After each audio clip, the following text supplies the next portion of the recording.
உனக்கு சிரிப்பு வந்துடும் கொஞ்ச நேரத்தில் பாரு. என்னை வந்து நீங்கள் சலைவான்னு சொல்லுங்களேன். தாமு சார், நீங்கள் உங்களை நான் ஒரு உமிழ்நீராக பார்க்குறேன். இத்தனை காம்போனண்ட்டில் வந்து உடலுக்கு வந்து கட் பண்ணிக்கப்பா. ஆனால் நீங்கள் இவ்வளோ கேஷ்லாம் எல்லாத்தையும் பேசுவீங்கன்னு நினைக்கவே இல்லை. நீ இப்படி சிரிச்சினா என்ன சொல்கிறது? பரவாயில்ல, சிரிச்சிட்டே இருக்கலாம். நல்லா இருக்குமா இன்டர்வியூ? நம்ம உடம்புல எப்படி ஜீரண மண்டலம்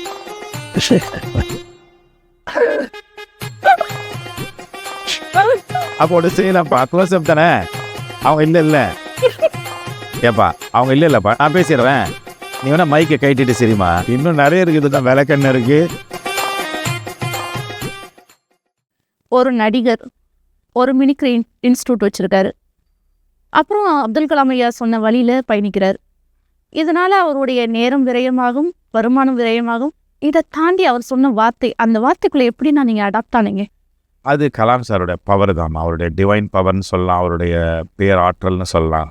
வேறு யார் கூப்பிட்டு நான் போயிருக்க முடியாது. ஏன்னா என்னை வந்து சினிமாவுக்கு குரு வந்து கே பாலச்சந்தர் சார். அவர் மிகப்பெரிய ஜாம்பவான். ரஜினி சார், கமல் சார், பெரிய பெரிய ஆட்களை உருவாக்குறவர்கிட்ட நான் வந்து அவரை அட்ராக்ட் பண்ணுறேன் இதே மிமிக்ரி மூலமாக. நான் அடிக்கடி சொல்லுவேன், சிஷ்யன் குருவை கண்டுபிடிக்க முடியாது, குரு தான் சிஷ்யனை கண்டுபிடிக்கணும். அவர் வந்து கேளடி கண்மணின்னு ஒரு படம், அந்த படம் வந்து என்னுடைய close friend Vasanth sir direct பண்ணது. அதில் வந்து மிமிக்ரி பண்ணுறேன். அப்போது சினிமா என்ட்ரி கிடையாது. அப்போது வந்து பாலச்சந்தர் சார் என்னுடைய ப்ரோக்ராமை பார்க்கக்கூடிய ஒரு சூழ்நிலை அமைது. ஃபுல்லாக பார்க்குறாரு. பார்த்த உடனே அவர் அதில் வந்து ரசிக்கிறாரு, மயங்குறாரு. என்னை பிடிச்சி போகுது அவருக்கு. ஒரு டைரக்டருக்கு வந்து ஒரு கலைஞனை பார்த்த உடனே அடுத்த கட்டம் வந்து அவர் நடிக்க வைக்கணும் தான் தோணும். அப்படி அவருக்கு தோணிடுச்சு. அவருக்கு தோணின விஷயத்தை பக்கத்தில் இருக்கிற மு மேத்தா, கவிஞர் மு மேத்தா வந்து என்ன ப்ரொஃபஸர், தமிழ் ப்ரொஃபஸர், அவர்கிட்ட சொல்கிறாரு, என்னையா இப்படி கலக்கிறான், யாரையா உன் மாணவனான்னு கேட்குறேன். ஆமாம் சார், காலேஜ் இன்டர் காலேஜ் ஃபுல்லாக ஃபேமஸ் மேம் அப்படின்னு. அப்படியா அப்படின்ட்டு விட்டுறாரு. அதை வந்து ப்ரொஃபஸர் என்கிட்ட வந்து கே பாலச்சந்தர் சார் வந்து உன்னை வந்து ரொம்ப விசாரிச்சாரியா, நீ போய் பார்த்துரு டேரக்டர்னு. அவ்வளோதான். உடனே வசந்த் சார் உயிரை எடுத்துட்டேன், என்னை எப்படியா கூப்பிட்டு போங்க. நெக்ஸ்ட் டேவே கூப்பிட்டு போனார். அதை தான் நான் இன்டர்வியூலலாம் சொல்லியிருப்பேன் உங்களுக்கு. டேரக்டர் நான் சந்தித்தது, அதுக்கப்புறம் வந்து அவருடைய ஷீல்டே அவர் தொடச்சிட்டு இருக்கும்போது அதையே நான் நேரில் பார்த்து அவர்கிட்டே கேட்டேன் எப்போ பாலச்சந்தர் சார் வருவாருன்னு. அப்புறம் அந்த கண்ணாடியை எடுத்து அவர் போடும்போது தான் அவருடைய ஷீல்டை தொடச்சிட்டு இருந்ததே பாலச்சந்தர் சார் தான் அப்படிங்கிறத நான் ஆச்சரியப்பட்டதை பல இன்டர்வியூவில் சொல்லியிருக்கு. அந்த மாதிரி சந்திப்பு ஆரம்பிச்சது. அதுக்கப்புறம் என்னை நடிகனாக்குறாரு. இன்னொரு காலகட்டத்தில் இதே மிமிக்ரி தான் வந்து, இந்த கலை தான் வந்து இன்னொரு ப்ரோக்ராமுக்கு புக் ஆகுது. அதாவது நடிகனால் ஆனதுக்கப்புறம் ஒரு ஃபெமிலியாரிட்டி கிடச்ச உடனே. இது வந்து 2011 நடக்குது. அப்போது கலாம் சார் வராரு. அந்த இடத்துல கலாம் சார் வந்து சந்திக்கக்கூடிய ஒரு சூழ்நிலை இப்போ நான் சொன்னது. அதுக்கப்புறம் அவர் வந்து குருவாக கிடைக்கிறாரு, இந்த கல்விக்கான குரு. அப்போது 2 குருக்களை கொடுத்தது வந்து இந்த மிமிக்ரி ஆர்ட்டு தான், அந்த கலை தான். அப்படி பார்க்கும்போது இது வந்து நானாக இந்த இதுக்குள்ளே வந்தேனா, இது காலத்தின் கட்டாயமா, இல்லை வந்து இது விதியா, இது எனக்கான திருப்பு முனையா, எதுவுமே வந்து நம்ம நிர்ணயிக்க முடியாது. ஆனால் ஹாப்பியாக இருக்குது. அப்போ சந்தோஷத்தை கொடுக்குற எந்த செயலையுமே நம்ம செஞ்சோம்னாக்கா அது வரவேற்கத்தக்கது தானே. அப்படி தான் போயிட்டுருக்கு. இந்த இளமைன்றது கொஞ்சம் சின்ன சின்ன சேட்டைகள்லாம் பண்ணும். இந்த சேட்டையை சமாளிக்கும் போது எப்படி உங்களுக்கு இவ்வளோ பொறுமையும் நிதானத்தோடய நீங்கள் அதை பின்பற்றுனீங்கன்னா? நம்ம ஏன் வரலாறு இருக்குல்லம்மா, என்னுடைய டீச்சர் எப்படி என்னை ஹேண்டில் பண்ணாங்க, எங்கள் அப்பா அம்மா கிட்ட எவ்வளோ கம்ப்ளைண்ட் கொடுத்தாங்க, அப்படி எனக்கு ஒரு ஹிஸ்ட்ரி இருக்குது. அந்த ஹிஸ்ட்ரியை நான் பார்க்கும்போது நான் வந்து அந்த குழந்தைங்களுக்குள்ளே என்னை பார்ப்பேன். அப்போ என்னை எப்படி என் டீச்சர் கரெக்ட் பண்ணி இன்றைக்கி கொண்டு வந்து உட்கார வச்சுருக்காங்க இந்த இன்டர்வியூ வரைக்கும், இல்லையா? அப்படி பார்க்கும்போது எனக்கு பொறுமை வருமா வராதா? என் டீச்சருக்கு இருக்கிற பொறுமையில் ஒரு 5% எனக்கு வரும் இல்லையா? ஆனால் கலாம் சார்கிட்ட போனதுக்கப்புறம் அது அப்படியே பன்மடங்கு பெருகி நான் அந்த குழந்தைங்களுடைய அதுக்குள்ளே இருக்கிற அந்த சிலையை, அந்த அழகான ஒரு அழகு மாணவனை கொண்டு வரத்துக்கு என்கிட்ட இருக்கிற ஒலிகளை பயன்படுத்துவேன். அதில் முதல் ஒலி என்ன தெரியுங்களா? என்ன நான் செதுக்கிறது. எனக்குள்ளே பொறுமை வரணும். அந்த மாணவன் மேலே கோபப்பட்டுறக்கூடாது. அப்போ எனக்குள்ளே பொறுமை வரணும், ஏற்றுக்கொள்ளும் தன்மை, சகிப்புத்தன்மை, இதெல்லாம் நான் வரும்போது இங்கேருந்து ஒரு பவர் போகும். என்னோடய ஃபிசிக்கல் பாடியிலேருந்து ஃபிசியாலஜிக்கலாக ஒரு பவர் போகும். அது என்னென்னா அது ஒன்லி லவ் தான். நான் பேசுகிற வார்த்தை எல்லா ப்ரோக்ராம்லையும் செல்லமேன்னு தான் போவேன். மாணவர்களை பார்த்து கண்ணா வாடா போடா அப்படி தான். கோவப்படுற மாதிரி கோவப்படுவேன், உடனே அதை நல்லிஃபை பண்ணிவிடுவேன். அப்படி தட்டி அழகாக கனெக்ட் ஆகி நம்ம கோல் என்ன? அவனை கேட்க வைக்கணும். அவ்வளோதான் கோல். கேட்டானா முடிஞ்சு போச்சு. என்னுடைய வாயிலேருந்து வர்ற வெர்பலும் வார்த்தைகளும் அவன் காதில் இருக்கிற டெசிபலும், வெர்பல் வர்சஸ் டெசிபல், என் காது என்னோட வாய் அவன் காது, இது ரெண்டும் மரிஜ் ஆகணும் டுகெதர். இதுதான் விஷயம். அந்த நோக்கத்தில் நான் ப்ரோக்ராம் பண்ணும்போது எனக்கு ஈஸி. அது டெக்னாலஜி தான். அப்படி தான் ஜெயிக்கிறோம். ரைட் ராங் இந்த 2 வார்த்தைக்கும் உண்டான வேறுபாடு என்ன நீங்கள் நினைக்கிறீங்க? திடீர்னு ரொம்ப ஃபிலாசபிக்கல் கேள்வி கேட்டிங்களே. நீங்கள் ஃபிலாசபி நிறைய பேசுவீங்களே சார், அதனால கேட்குறேன். நான் பேசுகிறேன், அவ்வளோதான். கலாம் சாருடைய கட்டளைகள் எடுத்து பேசுகிறேன். அதில் ஃபிலாசபி இருக்குது இல்லை அப்படிங்கிறதெல்லாம் நாங்கள் வந்து ஜட்ஜ் பண்ணுறதே கிடையாது. பேசுவோம், பல தகவல்களை எடுத்து தானே பேசுகிறோம். எதுவுமே என்னுடைய நாலேஜ் கிடையாது. கலாம் சார் ஒரு கண்டென்ட் கொடுத்தாருனாக்கா நாங்கள் அதை சார்ந்து உள்ளே போய் பல அறிவுகளை எடுத்து தான் பேசுகிறோம். எதுவுமே என்னுடையதுன்னு சொல்ல முடியாது. நான் உரிமை கொண்டாடலாம் முடியாது. அப்படி பார்க்கும்போது என்னை பொறுத்த வரைக்கும் ரைட்டு ராங்கு அப்படிங்கிறது இருக்குது. ஆனால் என் பாயிண்ட் ஆஃப் வியூவில், என் அனுபவத்தில் வந்து ராங்குன்னு ஒன்று இருந்தால் தான் நம்ம ரைட்டுங்கிறது உங்களுக்கு வந்து ஐடென்டிஃபை ஆகும். ராங்குன்னே ஒன்று இல்லைன்னா, ராங்குன்னு நீங்கள் எதையுமே ஃபீல் பண்ணல, கெட்டதுங்கிறது உங்கள் பார்வையில் எதுவுமே படலைன்னா, இப்போ ரைட் எங்கே இருக்கு? அப்போ எல்லாமே எப்படி தெரியும்? நம்ம பார்க்கும் கோணத்தில் தான். எல்லாமே ரைட்டு தான், எல்லாமே ரைட்டாக தான் தெரியும். அப்போ ராங்குன்னு ஒன்று நம்ம எக்ஸிஸ்டிங்கில் இருக்கிறதுனால தான் அதை வந்து டிஃப்ரென்ஷியேட் பண்ணுறதுக்கு நம்ம ரைட் எடுக்கிறோம். கெட்டதுன்னு ஒன்று நம்ம பார்க்குறதுனால தான் நல்லதுன்னு எடுக்கிறோம். இப்போ என்னை வந்து போன வாரம் புறம்போக்குன்னு திட்டாங்க யாரோ ஒருத்தர். அவங்கள நான் புறம்போக்குன்னு நான் பயங்கரமாக என்ஜாய் பண்ணி ரொம்ப சந்தோஷப்பட்டேன். ஏன் அவர் வந்து கெட்ட வார்த்தையால் திட்டினாருன்னு சொல்லிட்டு என் ஃப்ரெண்ட்ஸுங்க என்னை சுற்றி இருக்கிறவங்களாம் ஃபீல் பண்ணுறாங்க. என் தங்கச்சிக்கும் ஒரு நாள் அப்படி ஆச்சு, இந்த மாதிரிலாம் புறம்போக்குன்னு திட்டாங்க. அப்போ தான் நான் வந்து கூகுள் ஆண்டவர்கிட்ட போய் புறம்போக்குன்னு என்னன்னு கேட்கும்போது பார்த்தோன்னா கவர்மெண்ட் லேண்டுன்னு போட்டிருக்கு. அப்போ கவர்மெண்ட் லேண்டுன்னு சொல்லும்போது நான் ஏன் கோச்சிக்கணும்? அங்கே எங்கே இருக்குது கெட்டது வார்த்தையே இல்லையே. அதில் நத்தம் புறம்போக்குன்னு இருக்குது. அது வந்து ஒரு ஸ்கொயர் ஃபீட்டு அவ்வளோ காஸ்ட்லியாக இருக்குது கவர்மெண்ட் லேண்டு. அப்போ என்னை பார்த்து டேரெக்டாக ஒருத்தர் நீங்கள் கவர்மெண்ட் லேண்டுன்னு சொல்லும்போது எல்லாத்தையுமே எப்படி உங்களால் மட்டும் நகைச்சுவையாக எடுத்துக்க முடியுது?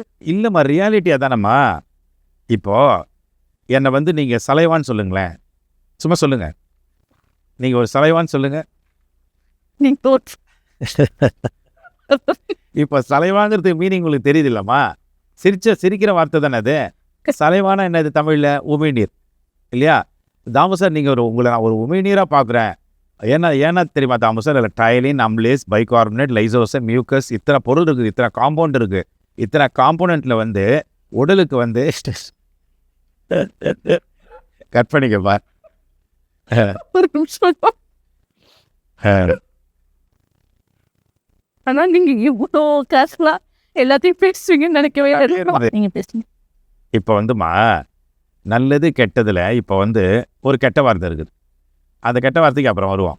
இப்போ நீங்கள் என்னை பார்த்து புகழுறீங்க, தாம்பு சார் நீ இப்படி சிரிச்சினா என்ன சொல்கிறது? பரவாயில்ல, சிரிச்சிட்டே இருக்கலாம், நல்லா இருக்குமா இன்டர்வியூ, நல்லா இருக்கும். ஓகே.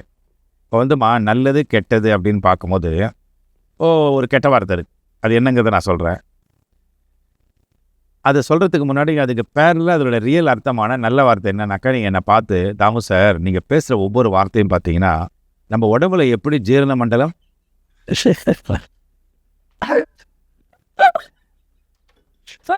அப்போ ஒன்று செய்யலாம்ப்பா. க்ளோஸ்அப் தானே. அவங்க இல்லை ஏப்பா, அவங்க இல்லைப்பா, நான் பேசிடுறேன், நீ வேணா மைக்கை கைட்டிட்டு சரிம்மா. இன்னும் நிறைய இருக்குது தான். விளக்கெண்ணெய் இருக்குது, நாயன் இருக்குது, எவ்வளோ இருக்குது. எப்படி இவ்வளோத்தையும் கடந்து வந்தீங்கன்றது எனக்கு ஆச்சரியமா இருக்குண்ணா. பேசி அது கொஞ்ச நேரத்தில் அந்த சிரிப்பெல்லாம் அடங்கிடும், உங்களுக்கு ஸ்டாக்கு தீர்ந்துடும். இல்லைண்ணா, இல்லைன்னா இல்லை, மறுபடியும் வரும், அது பழகிடும். அதாவதுமா இப்போ நல்லது கெட்டது, இப்போ வந்து ஒரு கெட்ட வார்த்தை இப்போ மறைஞ்சு இருக்குது. அது நல்ல வார்த்தையிலேருந்து நான் ஆரம்பிக்கிறேன். உனக்கு சிரிப்பு வந்துடுறப்போ கொஞ்சம் நேரத்தில் பாரு, நீயே விழுந்து சிரிப்ப. நீ கேட்ட கேள்வி சீரியஸான கேள்வி, ஆனால் நான் கொடுக்குற பதில் பாரு, உனக்குள்ளேருந்து எவ்வளோ ஒரு ஹியூமரை கொண்டு வரப்போகுதுன்னு பாருப்போ. சிரிக்கிற விஷயம்தான் அது. இப்போது என்னை வந்து நீ வந்து பாராட்டுற, வரவேற்கிற, வாங்க சார், நீங்கள் வந்து ஒரு மிகப்பெரிய ஒரு உடலுக்கே ஜீரண மண்டலத்துக்கு ஒரு காரணமான வாயிலிருந்து சார் 6 சுரப்பி கடவுள் படைச்சிருக்கான் சார், அந்த சுரப்பிக்கு சமம் சார் நீங்கன்றீங்க. எனக்கு ஒன்றுமே புரியல. ஏதோ பாராட்டுறீங்கன்னு தெரியுது, நல்ல விஷயங்களை.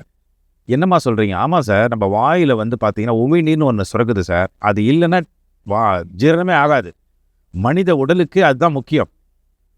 உவர்நீர் 4, உமிழ்நீர் 1ன்னு சொல்கிறாங்க நம்ம தமிழ் பாரம்பரிய வைத்தியத்தில். நம்முடைய கல்லீரலேருந்து 4 ஆசிட் வருமா. ஆனால் வாயிலேருந்து ஒரே ஒரு நீர் தான், அது வந்து உமிழ்நீர். நீங்கள் அதுக்கு சமம் சார். எப்படிம்மா சொல்கிறீங்க? சார், அது டைலின், அம்லேஸ், பைகார்பனேட், லைசோசைம், மியூக்கஸ் இத்தனை பொருளை கொடுக்குற ஒரு உமிழ்நீருக்கு சமன்றீங்க சார். என்னம்மா சொல்கிறேன்? ஆமாம் சார், நீங்கள் ஒரு சலைவா. எனக்கு என்னமோ தலைவா மாதிரி கேட்குது. என்னம்மா சொல்கிறேன்? நீங்கள் ஒரு எச்சில் சார், நீங்கள் ஒரு எச்ச அப்படின்னா இவ்வளோ நேரம் பாராட்டின நீ டக்குனு எச்சில் ஒன்று அப்படியே இறக்கிட்டியே அப்படின்னு தான் நான் நினைக்கணும்.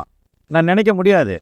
ஏன்னா இந்த எச்சிலுடைய தன்மை நீ முதல்லே போட்ட. சலைவானிட்ட, உமிழ்நீரின்னுட்ட 6 gland, parotid gland, mandibular gland, sublingual gland, இதெல்லாம் சுரக்கிற அது எத்தனையோ காம்போனன்ட்ஸ் இருக்குது அது உள்ள. அதில் 6 காம்போனண்ட்டு நீ வேறு சொல்லி என்னை பாராட்டிட்டு அதுக்கு இன்னொரு பேர் தான் எச்சில்னு ஒன்று. நான் வந்து அதை கெட்டதாகவே பார்க்க முடியாது. என்னம்மா அப்போ யாராவது என்னை வந்து நீ ஒரு எச்சல் சொன்னால் எனக்கு சலைவா உமிழ்நீர் அப்படின்னு போய் நான் ஒரு ஆரோக்கியமான ஒரு நிலையில் இருக்கிறேன் அப்படி தான் எடுத்துக்க முடியும். அப்போ என் பார்வை மாறிடுச்சுன்னா அங்கங்கே இருக்குது கெட்டது. இது மாதிரி நிறைய இருக்குது. நல்லதெல்லாம் கெட்டதாகி வச்சு நம்மளை கெட்டவனாகிட்டாங்க. அந்த மாதிரி எவ்வளோ இருக்குங்கிறீங்க.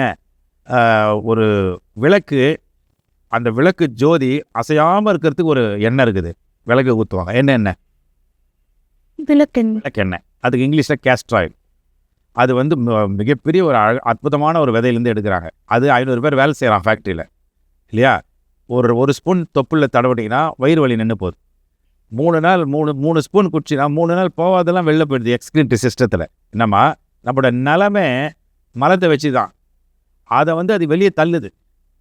அவ்வளோ பெரிய ஒரு கிரியா ஊக்கிய நீ வந்து என்னை பார்த்து தாமு சார் நீங்கள் சரியான விளக்கெண்ணெய் தாமு சார் அப்படின்னா நான் பாராட்டு பெறுவேன்னு தான் நினைக்குவேனே தவிர நான் எப்படி கோச்சிக்க முடியும்? அப்போ யாரோ நம்மளுக்கு தப்பாக கைட் பண்ணிட்டாங்க. இதை மாதிரி தான் ஒவ்வொரு வார்த்தையும். சில இப்போ பெண்களை வந்து மாமியார் வந்து மருமகளை வந்து என் மருமகளை அது ஒரு பச்சை மிளகா. பச்சை மிளகாங்கிறது ஒரு சமையல் பொருள். அது எப்படி கோபத்துக்குரிய ஒரு பொருளாக்குனாங்கன்னு தெரியல. வெங்காயங்கிறது, வெள்ளைப்பூண்டுங்கிறது, இந்த மாதிரி நிறைய வார்த்தைகள் நல்ல வார்த்தைகளாக மருவி சம்பந்தமே இல்லாமல் கோபத்தை வர வச்சு நம்ம பாடியில் மிகப்பெரிய ஒரு அசுரத்தனமான கெமிக்கல் இம்பேலன்ஸை உருவாக்கிடுது. அப்போ என்ன ஆகும்? உடம்புல வியாதி தானே வரும். அதனால தான் எதெல்லாம் கெட்டதுன்னு நினைக்கிறீங்களோ அது கொஞ்சம் ஆராய்ச்சி பண்ணி எல்லாமே நல்லதுங்கிறத நம்ம புரிய வைக்கிறோம் பசங்கிட்ட. இதில் இன்னும் புரியாத ஒன்று இருக்குது தெரியுங்களா? கோச்சிக்கிட்டு சாப்பிடாம வீட்டு விட்டு போனவங்களாம் இருக்காங்க. துப்புக்குன்னு ஒரு வார்த்தை இருக்குதுமா. இன்றைக்கி வரைக்கும் டிக்ஷனரியில் அதுக்கு மீனிங்கே கிடையாது. என்னம்மா அதுக்கு எது கோச்சிக்கிறானுங்க தெரியல. கோச்சிக்கிட்டு தான் நீ ஆகணும்னு ஒரு கண்டிஷன் போட்டாங்கம்மா. இப்போ நான் வந்து அமைதியாக இருந்தேன்னா என்ன சொல்லுதுன்னா அந்த சமுதாயம் சூடு சொரணை இல்லை அப்படிங்கிறது. அப்போ சூடு சொரணை இது ரெண்டுமே ஒருத்தன் என்னை வந்து தாழ்த்தி பேசும்போது நான் ரியாக்ட் பண்ணணும்னு சொல்லி கொடுக்குது. நீ தாழ்ந்த வார்த்தைகளை சொன்னால் எனக்கு கோவம் வரும். ஆனால் நீ சொல்கிறதுல நல்ல வார்த்தை தானே, எதுவுமே கெட்டதை பார்க்க முடியலையே. என்னம்மா ஸோ அதனால் நம்ம வந்து இதில் நான் ரொம்ப உஷாராக இருப்பேன். என்னை வெண்ணெய் வெட்டின்னு சொன்னாக்கா நான் வந்து அவனுக்கு திருப்பியில் எக்ஸ்பிளைன் பண்ணுவேன். எப்படி நீங்கள் என்னை வெண்ணெய் வெட்டின்னு சொன்னீங்க? அது எவ்வளோ வெண்ணெய்ன்றது எவ்வளோ கஷ்டப்பட்டு உருவானது தெரியுங்களா? பாலிலேருந்து அது கஷ்டப்பட்டு அது தயிராக மாறி அதை ஒருத்தன் மத்து போட்டு கடைஞ்சி அது அடி மேலே அடி வாங்கி அது வெண்ணெயாக மாறி அடுத்தது நெய் ஸ்தானத்துக்கு போகுது. என்னுடைய அடுத்தது நெய் ஸ்தானம். என்னை எப்படி நீங்கள் வெண்ணெய்ன்னு பாராட்டுறீங்களே, எனக்கு ரொம்ப ஆச்சரியமாக இருக்குது அப்படின்னு நான் பாசிட்டிவாக தான் எடுத்துக்க முடியும். அதை நெகட்டிவாக எடுக்க வச்சு எனக்கு பாடம் கற்றுக் கொடுத்தாங்க இல்லையா? இந்த பாடத்தை அப்படியே கசக்கி வெளியே தூக்கி போகிறோம். இதுக்கு பேர் தான் அன்லேர்ன்ட் லேர்னிங்ஸ். தெரிந்து கொண்டதுலேருந்து விடுதலை. தெரிந்த விஷயத்துலேருந்து விடுதலை கொடுக்குறதும் ஒரு கல்வி தான். கல்விக்கு 2 அர்த்தம் இருக்குமா? கல் ப்ளஸ் வி. கல்னா கற்றுக்கொள், கிரகித்துக்கொள், வாங்கிக்கொள், உள்வாங்கிக்கொள். எதை? வீண விஷயம், வித்யா அல்லது விடை. அப்போ ஒரு விஷயத்தை நீ உள்ளே வாங்கி வச்சுக்கிற லேர்னிங். இன்னொன்று அர்த்தம் இருக்குது. கல்னா கல்மிஷம், தேவையற்றது. வீண விடுதலை, விமோச்சனம், விமுக்தி. அப்போது தேவையில்லாத விடுதலையும் கசடை வந்து வெளியே எடுக்கிறதும் தேவையானவற்றை உள்ள வைக்கிறதும் கல்வி. -+2 இருக்கு. இதெல்லாம் நீங்கள் மாணவர்கள்ட்ட கொண்டுட்டு போகும்போது அது எந்த அளவுக்கு வரவேற்பு இருந்ததுன்னா? சிரிச்சுக்கிட்டே இருப்பாங்க பசங்க இதெல்லாம் இப்போ இது சொல்லும் போது உங்களுக்குள்ளே நீங்கள் சிரிச்சுக்கிட்டு இருக்கீங்கிறது எனக்கு நல்லா தெரியும். ஆனால் ஒரு ரெக்கார்டிங் நடக்குதுனால அடக்கிட்டு உட்காந்துருக்கீங்கன்னு எனக்கு தெரியும். இது ஃபுல்லாகவே ஹியூமராக போகும். எப்போவுமேமா நம்மளுடைய அறியாமை நினச்சி நம்ம வந்து உணர்வுபூர்வமாக வரும்போது நம்ம அறியாமல் சிரிப்பு தான் வரும். பெரிய பெரிய ஞானிகள்லாம் இல்லை, ஞானம் படைஞ்சதுக்கப்புறம் சிரிச்சிட்டு தான் இருப்பாங்க, யாருமே கடுப்பாக இருக்க மாட்டாங்க. அப்போது காரணம் இல்லாமல் சிரிக்கிறாங்கன்னா அது சுப்ரீம் ஜோக்குன்னே பேர். அதுக்கு ஒருத்தர் சிரிக்கிறதுக்கு ஒரு காரணம் வேணும் இல்லைம்மா. காரணமே இல்லாத ஒருத்தர் சிரிக்கிறான்னா ஒன்று பைத்தியம், இல்லாட்டி அவனுக்கு வந்து உலகம் புரிஞ்சு போச்சுன்னு அர்த்தம். என்னம்மா, உலகம் புரிந்து போனவர்கள் காரணமே தேவையில்லை, எதை பார்த்தாலும் சிரிப்பாங்க. அது ஆனந்த நிலை. அது புரியுதாம்மா? கல்வியினுடைய இறுதி நிலை என்ன தெரியுங்களா? நம்ம யாருன்னு படித்து தெரிஞ்சுக்கிறது தான். ஸோ அப்படி தான் கொண்டு போகிறோம். தாமு சாரோடைய திரையுலகம் என்ன மாதிரி இருந்தது? ஆரம்ப காலகட்டத்தில் என்னென்ன கஷ்டங்கள்லாம் வந்து போயிருந்தது? நான் வந்து ஆரம்ப காலத்தில் வந்து பிரியாணி சாப்பிட கஷ்டப்பட்டிருக்கேன், ஒரு முட்டை வாங்க கஷ்டப்பட்டிருக்கேன், வறுத்த மீன் கிடைக்காது, சிக்கன் சாப்ஸ் கிடைக்காது, ரொம்ப வந்து நான் வந்து ரொம்ப கஷ்டப்பட்டிருக்கேன். அப்படிலாம் பொய் பேசணுங்கிற அவசியமே எனக்கு கிடையாது. நான் எங்கேயுமே கஷ்டப்படல. மிமிக்ரி கலை வந்துச்சு, ஒரு டைரக்டர் பார்த்தாரு, டோர் திறந்தது, நேராக போனேன். நடிகை கூப்பிட்டார் பாலச்சந்தர் சார் வச்சுட்டு அவரை 24 ரிஹர்சல் 13 டேக்கு எனக்கு செலவு பண்ணி டிக்கெட் போட்டு ஊட்டியில் கொண்டு போய் என்னை ஒரு நடிகன் ஆக்கணும்னு பட்டு அந்த மனுஷன் செத்து சுண்ணாம்பாய் ஆஃப் டே கஷ்டப்பட்டு 1 மணிக்கு ஒரு டேக்கை ஓகே பண்ணார். சந்தோஷம். என்னை வச்சு அவர் கஷ்டப்படணுங்கிறது அவர் கர்மாவில் இருக்குதா இல்லை என் கர்மாவில் இருக்குதான்னு தெரியாது. அவர் கஷ்டப்பட்டார் டைரக்டர். இன்றைக்கி நான் நடிகனாக உட்காந்து முன்னாடி பேசுகிறேன்னா இத்தனை கஷ்டமும் நான் படலை, அவர் தான் பட்டார். ஆனால் என்னை ஒரு கட்டத்தில் இந்த நன்றி உணர்வோட உணர வச்சார். ஒரு இயக்குனர் அப்படிங்கிறவர் ஒரு கலைஞனை உருவாக்க எப்படி கஷ்டப்படுறாரு பாரு. அப்போ தான் அவர் ஆசிரியராக பார்த்தேன், நான் மாணவனாக பார்த்தேன். அப்போ என் குருநாதர் பாலச்சந்தர் சார் ஒரு ஆசிரியராக தெரிஞ்சு என்னை உருவாக்க எவ்வளோ கஷ்டப்பட்டார். அந்த மாதிரி நான் ஏன் கஷ்டப்படக்கூடாது ஒரு மாணவனை செதுக்கிறதுக்கு? இதுவும் படிப்பு தான், நடிப்பு கூட படிப்பு தான்மா, சும்மா வந்துடாது எல்லாருக்கும். அப்படி பார்க்கும்போது மாணவன் போலவே நடிச்சுன்னு இருக்கிறாங்களா ஒருத்தன் கிளாஸில், அவனை நடிப்பை தூக்கிட்டு படிப்புக்கு கொண்டு வரணும். அப்போ நான் குருஸ்தானத்துக்கு வரணும். அப்போ குருஸ்தானத்துக்கு வரணும்னா குரு கடாட்சம் வேணும். அந்த குரு தான் பாலச்சந்தர் சார் அண்ட் நம்முடைய குருநாதர் மகாகுரு கல்வி குரு அப்துல் கலாம் ஐயர்.